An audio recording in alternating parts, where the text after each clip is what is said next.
chapter, that is electric generator. बाकी chapters complete हो चुके हैं. Today we have to do the last topic. बाकी टॉपिक्स हो गए हैं आपके. मोटर बता दिया आपको. Today we have to do generator.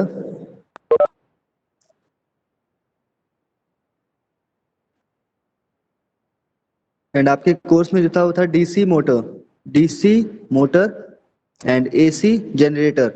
AC generator आपके कोर्स से हटा दिया गया था, बट एक्सप्लेन कर दिया गया है आपको. उससे अगर रिलेटेड कोई भी क्वेश्चन आता है तो आप कर लेंगे. अभी एक्सप्लेन कर देंगे उसको पूरा.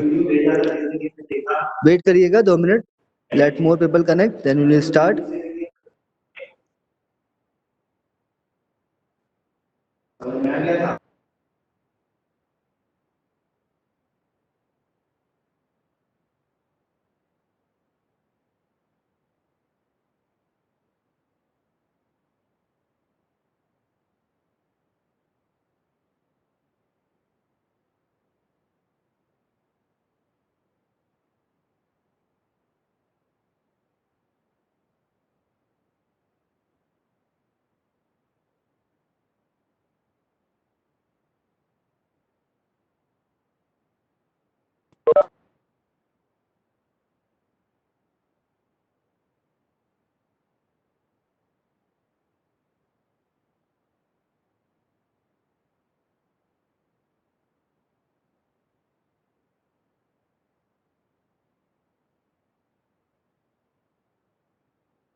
दो 3 मिनट. अभी सिर्फ 8 लोग कनेक्ट हुए हैं, और कनेक्ट हो जाते हैं फिर स्टार्ट करते हैं.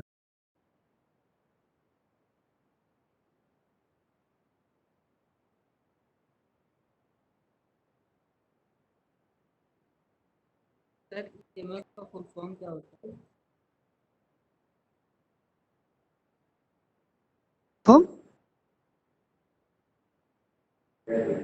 हेलो, आवाज साफ नहीं आ रही आपकी. क्या?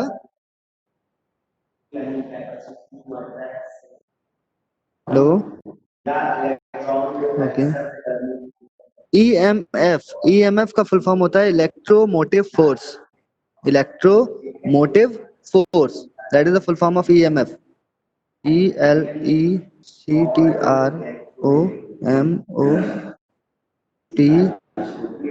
Electromotive force.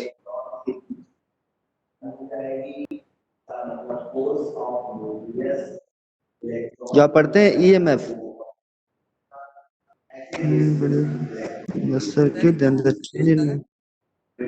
ईएमएफ. देखिए ईएमएफ आपका जैसे वोल्टेज होता है, वोल्टेज आप कह सकते हैं ईएमएफ. चार्ज को फ्लो करने के लिए एक फोर्स की रिक्वायरमेंट होती है ना. चार्ज को फ्लो करने के लिए फोर्स की रिक्वायरमेंट होती है कि एक फोर्स अप्लाई होगा तो चार्ज फ्लो स्टार्ट हो जाएगा एक डायरेक्शन में. तो वही होता है EMF, electromotive force. That is the force which is required to apply the pressure और force on the charge for flow. जब कहते हैं ना वोल्टेज अप्लाई कर दिया आपने, तो उसको हम बोल सकते हैं ईएमएफ. ईएमएफ अप्लाई किया है आपने, इलेक्ट्रोमोटिव फोर्स. जब आपने बैटरी कनेक्ट किया तो 2 पॉइंट्स के बीच में इलेक्ट्रोमोटिव फोर्स अप्लाई हो जाता है, और उसी फोर्स की वजह से चार्ज फ्लो होने लगते हैं. वो फोर्स अप्लाई होता है. If alternating current is produced in the circuit, then the change in magnetic field can be done in order to induce current in the coil. If alternating current is produced in the circuit, then change in magnetic field can be done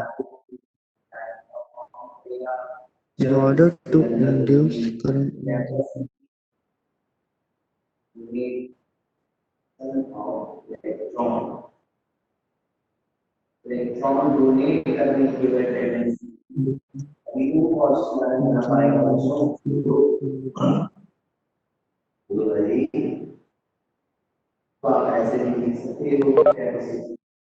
yes. Saumya आपका correct है. If alternating current is produce, अगर आपने किसी circuit में alternating current produce किया है, current alternating है तो वहाँ मैग्नेटिक फील्ड लगातार चेंज होती रहेगी। मैग्नेटिक फील्ड चेंज होगी तो चेंजिंग मैग्नेटिक फील्ड की हेल्प से आप किसी और दूसरी कॉइल में करंट इंड्यूस कर सकते हैं, इस चीज को। This is correct Saumya. चलिए हम स्टार्ट करते हैं। आवाज आ रही है मेरी प्रॉपर? ओके चलिए देखिएगा, ध्यान दीजिएगा। पहला कुछ टर्म्स पढ़ लेते हैं पहले। आपने मोटर देख लिया है, अब देखते हैं हम जनरेटर। जनरेटर देखने से पहले हम कुछ चीजें देख लेते हैं कि एसी और डीसी, हमको दो चीजें देखनी है। एसी में भी जनरेटर की बात कर सकते हैं आप और मोटर की बात कर सकते हैं। डीसी में भी जनरेटर होता है एंड मोटर होता है। दो तरह के डीसी जनरेटर मोटर भी होते हैं, एसी जनरेटर मोटर भी होते हैं। अब एसी के केस में बाकी पूरा कॉइल का अरेंजमेंट पूरा सेम रहेगा, बस स्लिप रिंग्स यूज होती है, याद रखिएगा slip rings. They are the full rings, मतलब इस तरह से पूरी पूरी रिंग होंगी, they are called slip rings. Full rings होती हैं, दे आर स्लिप रिंग्स। और डीसी की अगर हम बात करें तो इसमें स्प्लिट रिंग्स यूज होती हैं।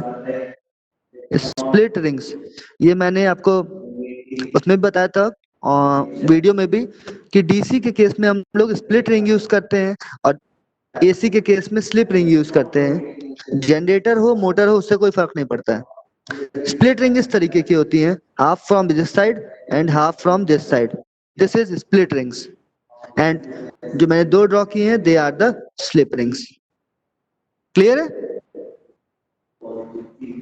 Is it clear? ये जो स्लिप रिंग्स और स्प्लिट रिंग्स हैं इसको आप जो आपका एक्सेल होता है बीच में एक्सेल होता है, इसी एक्सेल पे आप इसको फिक्स करते हैं। अगर ये वाला स्प्लिट रिंग आपने यूज किया होगा तो आधा इधर से यूज हो जाएगा और आधा इधर से लग जाएगा। स्प्लिट रिंग दिख रहा है everybody? It is visible? Hello, it is clear सबको? यस ओके अब देखिएगा, अब ध्यान दीजिएगा इसको, split ring and slip rings. अब मैं डायग्राम ड्रॉ कर रहा हूँ, डायग्राम ध्यान दीजिएगा। मैं बता रहा हूँ एसी जनरेटर, एसी, तो यहाँ पे हम स्लिप रिंग यूज करेंगे या स्प्लिट रिंग यूज करेंगे बताइए? AC generator slip rings. और ध्यान दीजिएगा एसी आपने पढ़ा होगा, एसी मींस ऑल्टरनेटिंग करंट होता है। Alternating current positive negative flow करती है, मतलब एसी मेरी इस तरह से फ्लो करती है, इस तरीके से। एसी हर हाफ साइकिल के बाद डायरेक्शन चेंज करती है। आपने 9th क्लास में पढ़ा था, you have studied in 9th class, कि अगर हम पूरा साइकिल देखेंगे तो ये पूरा साइकिल यहाँ से यहाँ कंप्लीट होता है, this is the one cycle. और आप देख रहे हैं एसी जो है वो हाफ साइकिल कंप्लीट होने के बाद, ये आधा साइकिल कंप्लीट हो गया है यहाँ पे इतने पे, तो हाफ साइकिल कंप्लीट होने के बाद देखिए एसी ने अपना डायरेक्शन चेंज कर लिया, अब नीचे आ गई। This is the zero. ये जो लाइन मैंने बीच में ड्रॉ कर रखी है इसको आप जीरो मान सकते हैं, इस लाइन को आप जीरो मान सकते हैं। और जीरो के ऊपर आपको पता है पॉजिटिव होता है एंड जीरो के नीचे आपका नेगेटिव होता है। तो देखिए पहले आधे में हाफ साइकिल के लिए ये पॉजिटिव गया, फिर हाफ साइकिल के लिए नेगेटिव आया है, और पूरे साइकिल में ये दो बार अपनी चेंज कर रहा है, एक बार पॉजिटिव में रहा फिर हाफ साइकिल के बाद ये नेगेटिव में आ गया है, फिर हाफ साइकिल ये पॉजिटिव में रहेगा, फिर हाफ साइकिल के बाद ये नेगेटिव में, फिर half cycle positive half cycle negative. तो एसी अपना डायरेक्शन चेंज करती है आफ्टर एवरी हाफ साइकिल। सबको आवाज क्लियर आ रही है? Class 10th?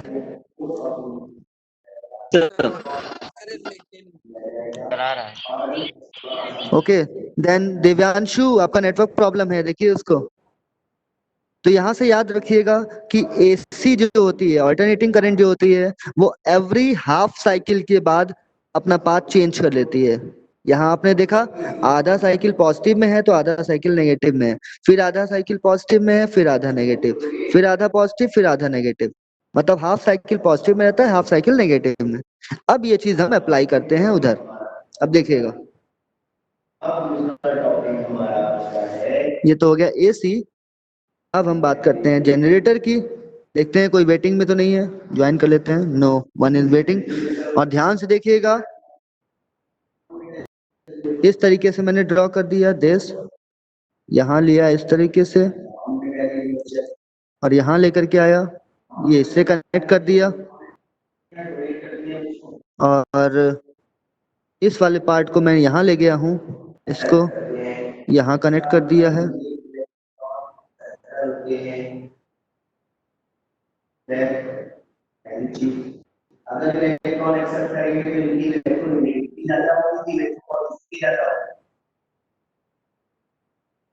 ध्यान दीजिएगा everybody.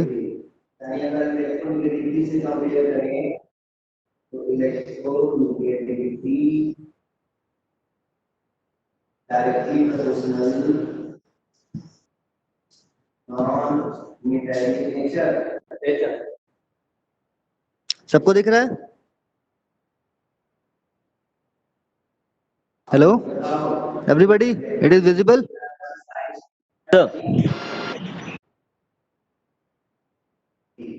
That is A B C D. और ध्यान दीजिएगा, मैं सबके नेम्स दे रहा हूँ। That is the slip ring S1, that is the slip ring S2, that is S2, that is S2, and that is the brush B1, that is the brush B2। अब इसमें ध्यान दीजिएगा, मैंने दो स्लिप रिंग यूज किए हैं S1 and S2, और मैंने कनेक्शन आपको प्रॉपर दिखाने की कोशिश की है। देखिए मैंने पिंक कलर से कनेक्ट किया है। पिंक कलर से जो मैंने CD रॉड को, जो मेरा रेक्टेंगुलर कॉयल था CD, उसको पिंक कलर से कनेक्ट करता हुआ S2 से कनेक्ट किया है, सेकेंड वाली स्लिप रिंग से। और जो AB वाली रॉड, AB वाली कॉयल है, उसको ब्लैक रॉड से कनेक्ट करके S1 से कनेक्ट किया है, पहली स्लिप रिंग से।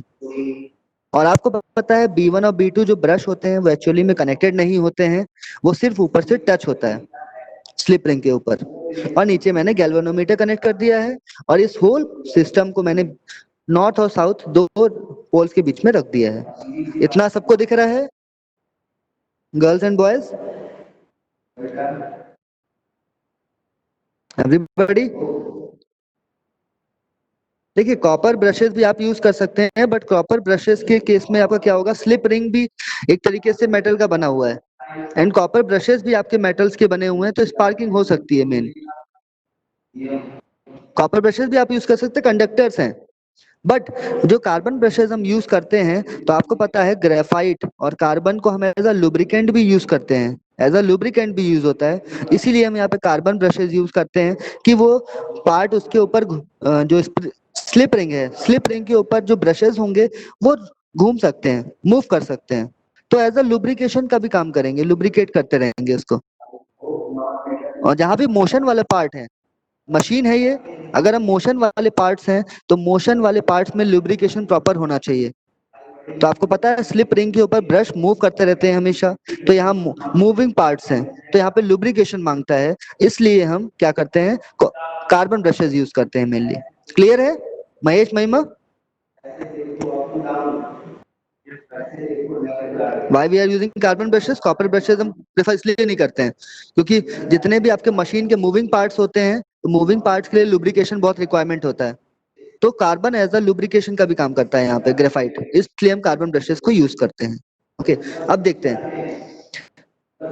मोटर। जब मोटर पढ़ा था तो मोटर कौन से प्रिंसिपल पे वर्क करता था? एनीवन? मोटर कौन से प्रिंसिपल पे वर्क करता था? एनीवन? Class 10th? Sir, हाँ, when a current good sum है, when a current carrying conductor is placed in a magnetic field, then it experiences a force, कि उस पे किसी डायरेक्शन में फोर्स लगेगा। और आपको पता है अगर उस फोर्स की आपको डायरेक्शन फाइंड करनी होती थी तो आप Fleming's left hand rule use करते थे कि किस डायरेक्शन में फोर्स लग रहा है। अब यहाँ पे जो जनरेटर है, इसमें हम लोग प्रिंसिपल यूज करेंगे, दैट इज इलेक्ट्रोमैग्नेटिक इंडक्शन।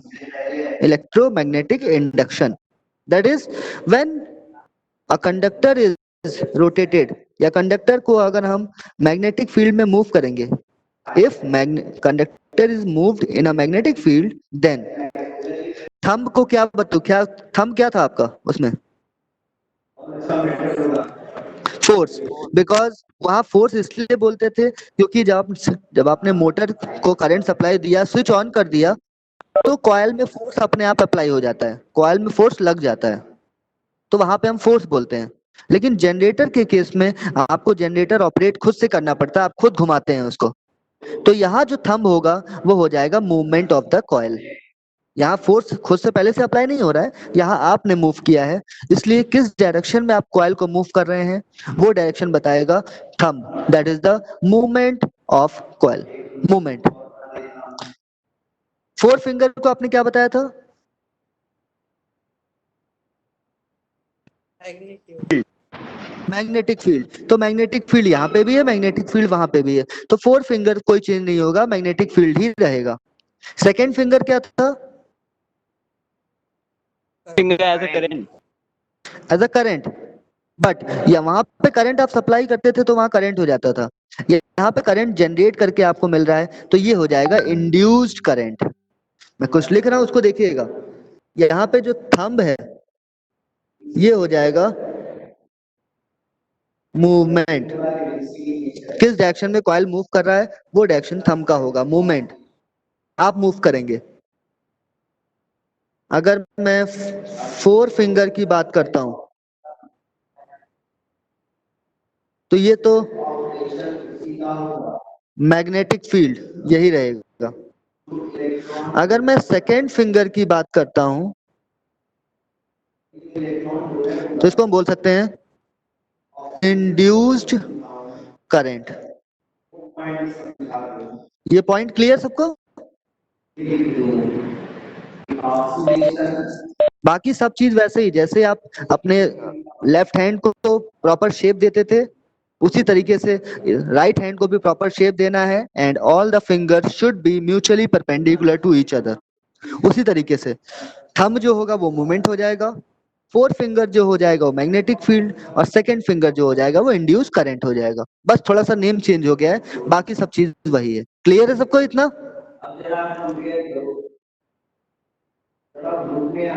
इतना क्लियर है सबको?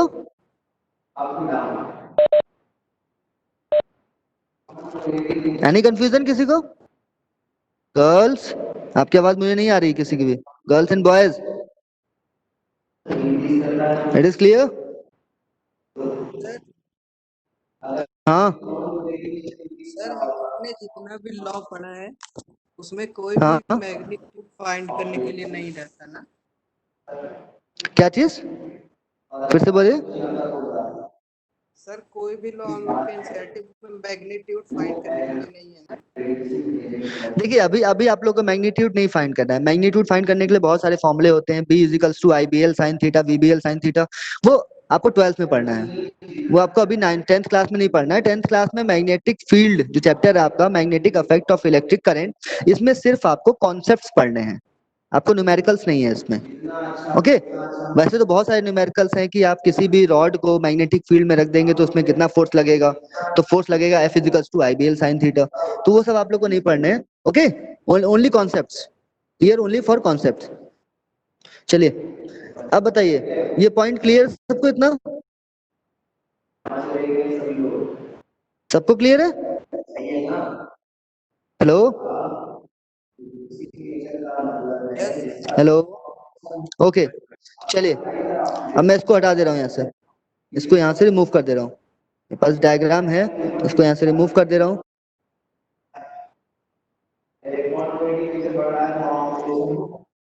ओके इसको मैंने हटा दिया। अब वेट करिएगा, स्वीकृति ऑनलाइन में उसको ऐड कर लेता हूँ, उसका बताता हूँ आगे। इसीलिए कहा एक बार में ऐड हुआ करिए, बार बार मैं ऐसे ऐड करूंगा तो मैं पढ़ाऊंगा कब? चलिए let's take the attendance. Wait wait wait wait देखते हैं कहाँ गई फोटो। ये देखिए, यही फिगर था आपका। ये फिगर मैं समझा चुका हूँ अब क्या हो रहा है। अब देखते हैं यहाँ पे, अब यहाँ पे आगे देखते हैं। अब जनरेटर को आपको पता है कि हम खुद घुमाते हैं, जनरेटर को हम खुद घुमाते हैं तभी घूमता है। तो मैंने मान लिया कि ये जो पार्ट है ये ऊपर आ रहा है अप, और ये डाउन जा रहा है, ये ऊपर आ रहा है और ये डाउन जा रहा है, नीचे जा रहा है। और आपको पता है मैग्नेटिक फील्ड नॉर्थ से साउथ ही जाएगी, नॉर्थ से साउथ मैग्नेटिक फील्ड जा रही है, और ए भी ऊपर आ रहा है। तो राइट हैंड यूज करिए, right hand thumb, right hand rule, जैसे लेफ्ट हैंड यूज करते थे ना, उसी तरीके से राइट हैंड रूल। अब ए बी कॉइल ऊपर आ रहा है तो थंब ऊपर डायरेक्शन शो करना चाहिए, और मैग्नेटिक फील्ड नॉर्थ से साउथ है तो मैग्नेटिक फील्ड जो आपका फोर फिंगर है वो नॉर्थ से साउथ शो करना चाहिए। तो आप बताइए इंड्यूस करंट का डायरेक्शन कहाँ आ रहा है?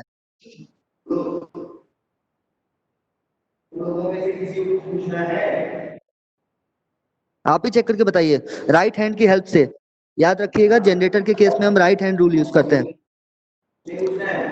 देख लीजिएगा मैंने शो भी कर रखा है कि ए बी कॉइल को ऊपर मूव करेंगे, डाउनवर्ड किसको लेके जाएंगे, मतलब कह सकते हैं आउटवर्ड और इनवर्ड।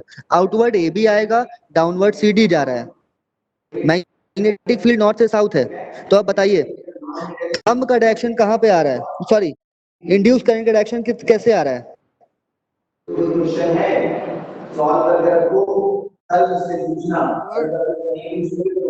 हाँ, अगर आप इंड्यूस करेंगे डायरेक्शन देखेंगे, चेक करिएगा एवरीबॉडी अपने फिंगर्स की हेल्प से चेक करिएगा, मतलब वो हैंड बना करके आप देखेंगे इसमें डायरेक्शन ऐसे आएगा ऊपर।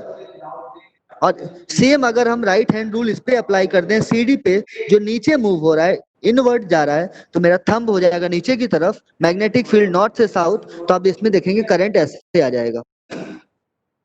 दिख रहा है सबको? और याद रखिएगा इसमें लेफ्ट हैंड यूज नहीं होगा, लेफ्ट हैंड हम मोटर के केस में यूज करते हैं to find the force, and to find the direction of induce current we have to use right hand rule, Fleming's right hand rule in the case of generator. Clear है? हो गया सबका? Yes. सबने try कर लिया, fingers देख लिए form करके? गर्ल्स एंड बॉयज, गर्ल्स चलिए देखिए, अब जब ये घूम जाएगा एक बार, अब ध्यान दीजिएगा मैं एक और फिगर ड्रॉ कर रहा हूं, इसमें ध्यान दीजिएगा। ये एक फिगर है, अब मैं दूसरा फिगर ड्रॉ कर रहा हूं, ये नॉर्थ, ये साउथ। अब जब ये एक बार घूम जाएगा, एक बार घूम जाएगा तो ए बी इधर आ जाएगा, तो पता है ए इधर आ जाएगा, बी यहाँ पे, सी यहाँ पे आ जाएगा, डी यहाँ पे आ जाएगा। अब यहाँ का जो स्लिप रिंग था वो तो यहीं पे रहेगा, इसको हटा देते हैं। और जो सेकंड वाला स्लिप रिंग था, सेकंड वाला स्लिप रिंग भी यहीं पे रहा। बट अगर सीडी वाला पार्ट घूम करके, यहां ध्यान दीजिएगा इस बात को, इस पार्ट पे गौर कीजिएगा, सीडी वाला अगर पार्ट घूम करके लेफ्ट साइड आ गया है तो सीडी वाला पार्ट इधर कनेक्ट हो जाएगा। ये पूरा पार्ट घूम जाएगा, और ए बी वाला पार्ट उधर टच होगा तो ए बी मैं इधर कनेक्ट करूंगा। इसको ध्यान दीजिएगा। मेरा यार छोड़ो, हेलो, तुम्हारे से नहीं। अगर सीडी वाला पार्ट नीचे से घूमेगा तो लेफ्ट साइड आएगा, तो वो पूरा पार्ट लेफ्ट साइड चला आएगा, सीडी और ये पिंक वाली लाइन पूरा लेफ्ट साइड घूम जाएगा। और ए बी वाला पार्ट अगर घूम करके ऊपर से राइट साइड आएगा तो ये ए बी और ये साथ में ये ब्लैक वाली पूरी लाइन जो स्लिप रिंग से कनेक्ट है पूरी लेफ्ट साइड आ गई, पूरी राइट साइड आ गई, सॉरी। देखिए ब्रश सिर्फ उससे टच फॉर्म में थे, इसलिए ब्रश का मूवमेंट नहीं होगा, ब्रश अपनी जगह ही रहेंगे। ये ब्रश B1 यहाँ रहेगा और ब्रश B2 यहाँ रहेगा, इस तरह से। और यहाँ गैल्वेनोमीटर था, इस तरीके से ये रहेगा। और इसको लिख सकते हैं हम, that is the B1, that is the B2, that is the S1, that is the S2। दिख रहा है सबको?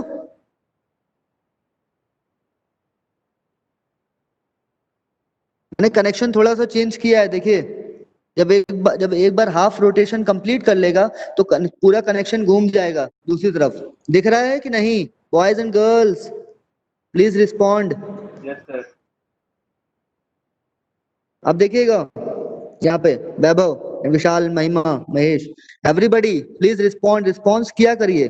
जो नहीं समझ में उसको पूछा करिए और जो रिस्पॉन्स भी किया करिए, बिकॉज मुझे समझ में आना चाहिए ना कि आपको सुनाई दे रहा है। अब देखिएगा यहाँ पे मैंने ए बी को ऊपर मूव किया था और सी डी को डाउन मूव में करंट अपवर्ड जाएगा और ए बी में करंट डाउनवर्ड आएगा। उसी रूल को फॉलो करिए, क्योंकि ए बी ऊपर आया था, सी डी नीचे गया था।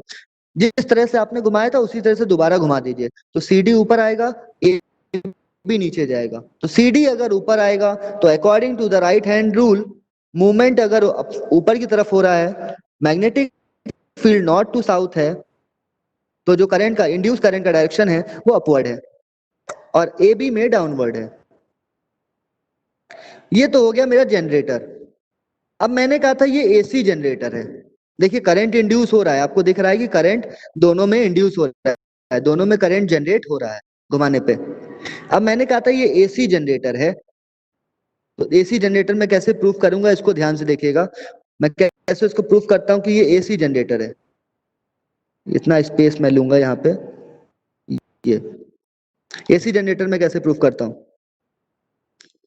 अगर आप फर्स्ट वाले फिगर की बात करिए तो करंट यहां से स्टार्ट हुआ, यहां से ऐसे आया, मैं ब्लू लाइन से करंट दिखा रहा हूं, ऐसे होता हुआ है, ऐसे गया है, ये करंट का डायरेक्शन है। मतलब करंट जो जा रही है वो जा रही है B2 में, पहले आई करंट ब्रश B2 में, देन होती हुई B1 में गई है।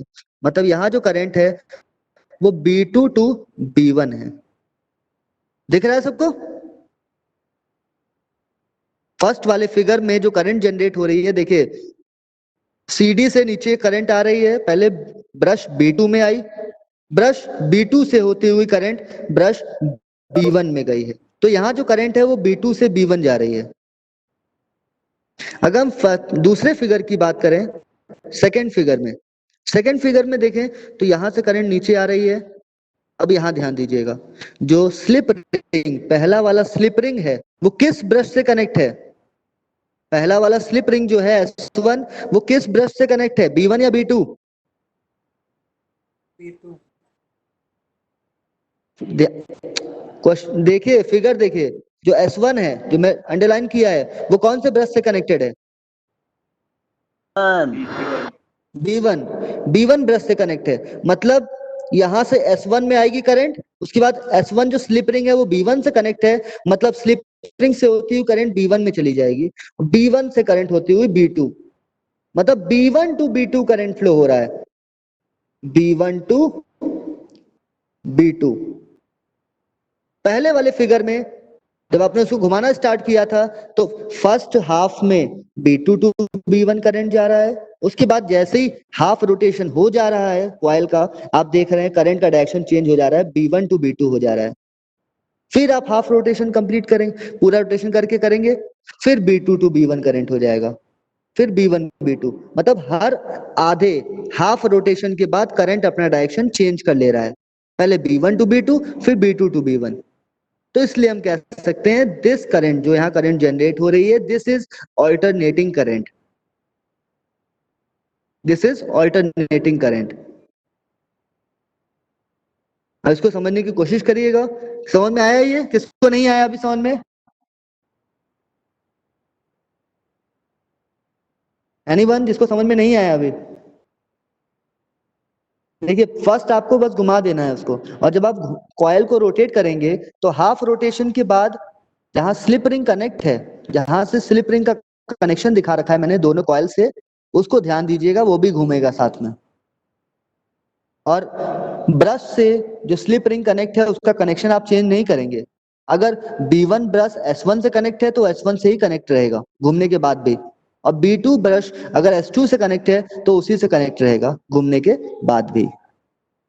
उसके बाद मैंने करंट का डायरेक्शन चेक किया, तो आप ब्लू लाइन से देख सकते हैं फर्स्ट फिगर में CD से करंट नीचे आ रही है, फिर मैं करंट ले गया B2 में, B2 से करंट होती हुई गैल्वेनोमीटर में गई है, फिर B1 में आई है, मतलब करंट जा रही है B2 to B1।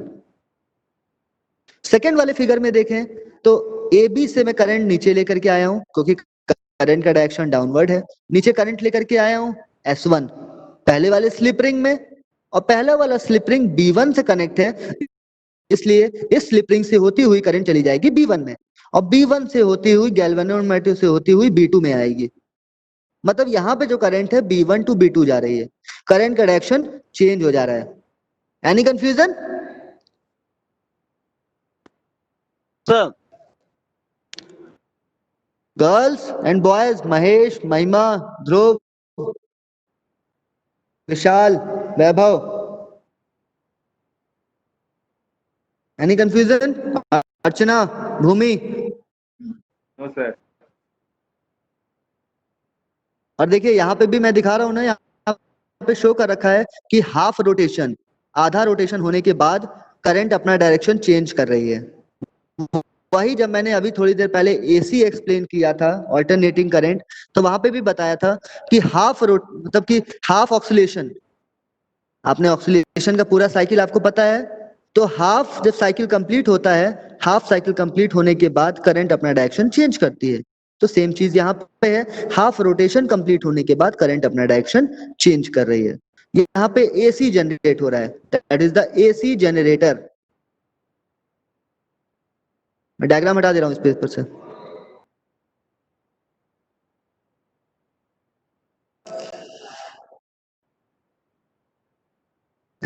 Even generator सबको क्लियर है? अब कोई प्रॉब्लम? किसी को भी जनरेटर में कोई प्रॉब्लम? अब no sir. No sir. Saumya, Rajat, Divyansh, Archana, Sukriti, Sulabh, any problem? वर्तिका? अरे सन कभी इसी तरीके से देखिए, ये तो मैंने एसी जनरेटर था। मैंने कहा कि एसी जनरेटर में हम क्या यूज करेंगे? Slip rings. अगर मुझसे कहा जाए डीसी जनरेटर बनाइए, तो मैंने कहा चलो डीसी जनरेटर फॉर्म कर देते हैं। बस मुझे थोड़ा सा डिफरेंस करना पड़ेगा, डीसी जनरेटर में मुझे स्प्लिट रिंग यूज करना पड़ेगा। यहाँ पे स्लिप रिंग था तो मुझे दिख गया हाँ करंट का डायरेक्शन चेंज हो जा रहा है। अब मैं स्प्लिट रिंग यूज कर लेता हूं इस तरीके से, ये आएगा, ये कॉइल है, उसके बाद फिर आधा रिंग इधर से रहेगा, आधा रिंग इधर से रहेगा। ये यहाँ पे ब्रश कनेक्ट कर देते हैं, ये द ब्रश, ये एक ब्रश, यहां मैंने लगा दिया गैल्वेनोमीटर। देखिएगा मैं डीसी जनरेटर फॉर्म कर रहा हूं, डीसी। ये हो जाएगा ब्रश B1, ये ब्रश B2, ये S1 स्लिप रिंग, ये S2 slip ring, that is the S1 and S2 slip rings. इसको नेम दे देता हूं कॉइल को, दैट इज ABCD। ये this is north pole and this is south pole. चलिए हम इसका मूवमेंट स्टार्ट करते हैं। मैं मान लेता हूं कि इसको मैंने ऊपर की तरफ घुमाया है, ये ऊपर मूव कर रहा है, ये डाउनवर्ड मूव कर रहा है। तो बताइए अगर AB कॉइल ऊपर मूव करेगा, AB कॉइल अगर ऊपर मूव करेगा तो इसमें इंड्यूस करंट का डायरेक्शन किधर होगा, अपवर्ड या डाउनवर्ड? आप बताइए राइट हैंड रूल की हेल्प से।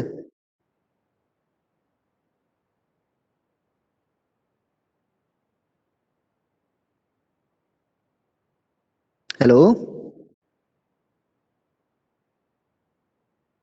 करंट का डायरेक्शन किस तरफ होगा AB में, ऊपर या नीचे? राइट हैंड रूल की हेल्प से फाइंड करिए। ऊपर। ऊपर की तरफ होगा, तो इसमें मतलब करंट जाएगा अपवर्ड डायरेक्शन में। यहाँ करंट हो गया ऊपर और यहाँ करंट हो गया नीचे। अब इसको मैंने एक बार घुमा दिया, जब एक बार घुमा दिया तो आपका फिगर थोड़ा सा चेंज हो जाएगा। उस फिगर को हम ड्रॉ कर लेते हैं, देखते हैं दिस फिगर। यहाँ पे आ जाएगा रिंग्स, रिंग्स आ गई। और अब यहाँ ध्यान दीजिएगा क्या क्या चीज चेंज हो जाएंगी। ये ब्रशेज आ गए, ये गैल्वेनोमीटर आ गया। ब्रशेस तो घूमेंगे नहीं क्योंकि आपको पता है ब्रशेस जो हैं वो स्लाइडिंग कांटेक्ट में रहते हैं, तो B1 इधर ही रहेगा, B2 इधर ही रहेगा। बट जो स्प्लिट रिंग्स आपने यूज किया है उसका पोजीशन चेंज हो जाएगा। एक बार आधा रोटेशन होने के बाद S2 इधर आ जाएगा और S1 इधर आ जाएगा। इसमें स्प्लिट रिंग का पोजीशन चेंज हो रहा है। अब यहां पे हो जाएगा डी सी बी ए, और ये हो गया नॉर्थ पोल और ये हो गया साउथ पोल। अब जिस तरह से आप घुमा रहे थे, जिस तरह से आपने घुमाया था, ए बी को ऊपर लेके गए थे, सी डी को नीचे लेकर के आए, यहाँ डायरेक्शन ऑफ करंट अपवर्ड और यहाँ पे डाउनवर्ड हो जाएगा। इस तरह से हो गया। अब मैं इसमें चेक करता हूं, लेट्स चेक इट, कि क्या करंट का डायरेक्शन चेंज हो रहा है या नहीं हो रहा है। चलिए इसमें इतने एरिया में हम देखते हैं। पहले फर्स्ट वाला फिगर चेक करते हैं। यहां जो करंट का डायरेक्शन है उसको अगर मैं चेक करूं, सीडी से डायरेक्शन करंट नीचे आ रहा है, उसके बाद करंट B2 से होता हुआ B1 में जा रहा है, ये दिख रहा है मुझे। AB से करंट ऊपर गया था, CD से नीचे आया, फिर B2 से होता हुआ B1 में चला गया। मतलब पहले जो करंट का डायरेक्शन है B2 से लेके B1 में है। पहले जो करंट का डायरेक्शन है वो B2 से B1 है। सेकेंड वाले पार्ट में भी देखिए तो यहां से करंट नीचे आ रहा है, AB कॉइल से करंट नीचे आ रहा है, फिर B2 में आ रहा है, B2 से होता हुआ करंट B1 में जा रहा है। तो क्या यहाँ पे करंट चेंज हो रहा है? No sir. करंट का डायरेक्शन चेंज ही नहीं हो रहा है, तो ये तो डीसी हो गया, डीसी जनरेटर। बस थोड़ा सा आपने डिफरेंस क्या किया, वहां पे एसी जनरेटर में स्लिप रिंग यूज किया था, जो पूरी एक रिंग होती थी, दो जगह अलग अलग लगाते थे, और यहाँ पे आपने क्या किया, स्प्लिट रिंग का यूज कर लिया, दो हाफ रिंग्स लेके लगा दिया, दैट इज स्प्लिट रिंग्स। बस इतना ही डिफरेंस है, बाकी कोई डिफरेंस नहीं है। आप अगर स्लिप रिंग लगा देंगे, स्लिप रिंग, तो वो एसी जनरेटर बन जाएगा, और अगर आप स्प्लिट रिंग लगा के गैल्वेनोमीटर लगा देते हैं, that becomes DC generator. Clear है ये पॉइंट सबको? अब ये चैप्टर पूरा रिवाइज करिएगा एक बार। पूरा चैप्टर आपका फिनिश हो गया है, पूरा चैप्टर एक बार रिवाइज करिएगा। कोई प्रॉब्लम होगी तो हम लोग नेक्स्ट क्लास में डिस्कस करेंगे। Okay, class 10th। Domestic electric circuit नहीं होगा? क्या हुआ? डोमेस्टिक इलेक्ट्रिक सर्किट्स, देखिए ये टॉपिक मैंने उसमें पढ़ा दिया था आपको, इसलिए मैंने पहले ही बता दिया था कि आपका some topics like overloading, short circuiting, earthing, और लाइव वायर किस कलर का होता है, neutral wire, earth wire, earthing क्यों यूज करते हैं, ये सारे टॉपिक्स मैंने आपको फर्स्ट चैप्टर में ही पढ़ा दिए थे, because these topics are related to the first chapter. जब आप इलेक्ट्रिसिटी पढ़ रहे हैं उसी से कनेक्टेड थे। क्लास 10th बताए थे मैंने सारे topics, overloading, earthing, yes sir. Short circuiting, इसीलिए मैंने उस टाइम बता दिए थे, because these topics are not related to this chapter. वो फर्स्ट चैप्टर से रिलेटेड थे, उनसे बता दिया था मैंने, इसलिए मैं कह रहा हूं कि आपके सारे टॉपिक्स फिनिश हो गए हैं इन बोथ दीज चैप्टर्स। अगर कोई प्रॉब्लम हो उसको पूछ लीजिएगा नेक्स्ट क्लास में, because these two chapters are your syllabus, physics का सिलेबस यही दोनों चैप्टर्स हैं आपके। नेक्स्ट क्लास में हम थोड़ा जिसका प्रॉब्लम होगा उसको डिस्कस करेंगे, and from next to next class we are going to start chemistry first chapter. Okay, yes sir. इसी तरीके से देखिए मैंने डीसी जनरेटर बनाया है और DC generator and AC generator बताया है आपको। डीसी एंड एसी दोनों तरह के जनरेटर बता दिए हैं, और डीसी मोटर बताया है सिर्फ, एसी मोटर मैंने नहीं बताया, सिर्फ मैंने आपको डीसी मोटर बताया है। जनरेटर आपके सिलेबस में नहीं है, सिर्फ मोटर आपके सिलेबस में है, लेकिन पता आपको सब होना चाहिए। इसलिए नेक्स्ट क्लास में मैं कुछ भी पूछ सकता हूँ, जनरेटर या मोटर या EMI, कोई भी चीज जो मैंने 2 चैप्टर में पढ़ाया है। मैं क्लास एंड करने जा रहा हूँ, अब पढ़िएगा, जो प्रॉब्लम होगी उसको लिख लीजिएगा, पूछ लीजिएगा नेक्स्ट क्लास में। ओके स्टूडेंट्स, जय हिंद।